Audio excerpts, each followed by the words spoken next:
আসসালামু আলাইকুম।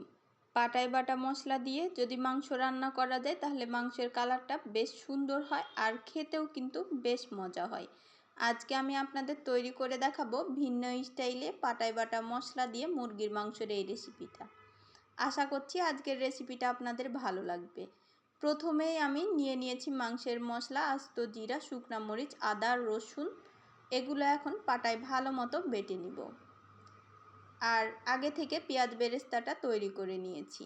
ভিডিওটা বড় হয়ে যাবে, এজন্য আমি পেঁয়াজ বেরেস্তার ভিডিওটা আর দেখাইনি। পেঁয়াজ বেরেস্তা ভাজা তেলেই দিয়ে দিচ্ছি বেটে রাখা মাংসের মশলাটা দিয়ে দিব 2টা তেজপাতা আর একটা কালো এলাচ। অল্প পরিমাণ পানি দিয়ে মশলাটা ভালো মতো কষিয়ে নিব।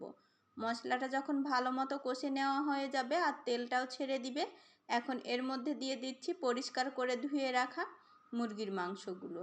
দিয়ে দিচ্ছি পরিমাণ মতো হলুদ গুঁড়া আর পরিমাণ মতো লবণ। লবণটা আপনারা আপনাদের টেস্ট অনুযায়ী কমিয়ে বা বাড়িয়ে নিতে পারেন। দিয়ে দিচ্ছি ভেজে রাখা পেঁয়াজ বেরেস্তা। এভাবে পেঁয়াজ বেরেস্তাটা দিয়ে একদিন মাংসটা রান্না করে দেখবেন, খেতে কিন্তু বেশ ভালো লাগে। এভাবে আমি মিডিয়াম আঁচে রেখে মাংসটা 10 মিনিট মতো কষিয়ে নিয়েছি।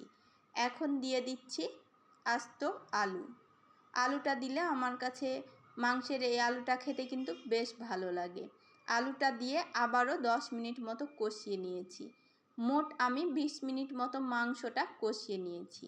এখন দিয়ে দিচ্ছি অল্প পরিমাণ পানিটা দিয়ে আবারও নেড়ে চেড়ে নিয়ে এখন ঢাকনা দিয়ে ঢেকে লো আঁচে রেখে 50% মাংসটা সিদ্ধ হয়ে আসা পর্যন্ত অপেক্ষা করব।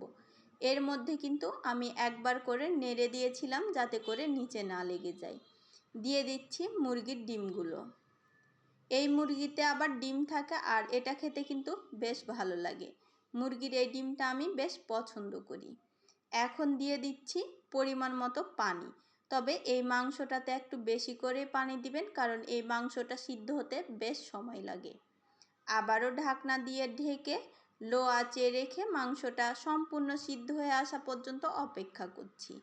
দেখতেই পাচ্ছেন মাংসটা সম্পূর্ণ ভালো মতো সিদ্ধ হয়ে গেছে। এখন দিয়ে দিলাম 4টা কাঁচামরিচ দিয়ে 10 মিনিট মতো মিডিয়াম আঁচে রেখে রান্না করে নিয়েছি। আর 10 মিনিট মতো রান্না করে নিলেই তৈরি হয়ে গেল পাটায় বাটা মশলা দিয়ে এই মুরগির মাংসটা। এটা খেতে কিন্তু ভীষণই ভালো লাগে। আপনারাও একবার ট্রাই করে দেখবেন। দেখে হয়তো বুঝতেই পাচ্ছেন আজকের এই মাংসটা কতটা লোভনীয় হয়েছে। আশা করছি আজকের রেসিপিটা আপনাদের ভালো লাগবে। সবাই ভালো থাকবেন। আল্লাহ হাফেজ।